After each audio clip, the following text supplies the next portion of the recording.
À Montréal, une vingtaine d'artistes a mis le coup de pinceau final à une immense fresque Black Lives Matter, peinte dans sa traduction française « La vie des Noirs compte », une première mondiale.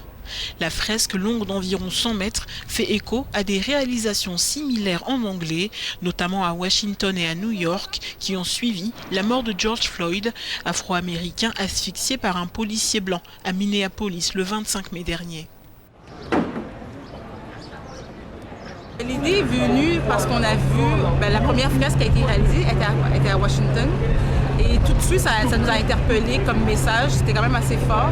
Et ensuite, quand il y a eu celle en face de la Trump Tower, on a vraiment trouvé qu'il y avait un acte politique aussi qui était rattaché à ce mouvement-là.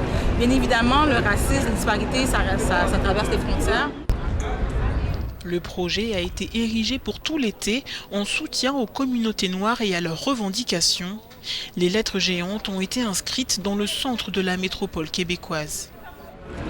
En fait, moi, j'ai décidé de choisir la lettre I au vie dans la vie des Noirs compte. J'ai décidé justement de représenter un œil qui souffre.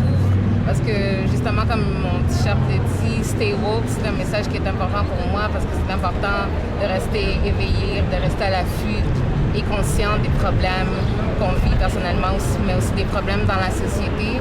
Donc c'est vraiment pour donner une voix à ce message-là. Masque sur le visage, la maire de Montréal s'est déplacée pour voir la fresque et féliciter les artistes. Après la mort de George Floyd, plusieurs dizaines de milliers de personnes ont manifesté dans les grandes villes du Canada contre le racisme et les violences policières, dénonçant aussi les discriminations raciales dans la province francophone du Québec.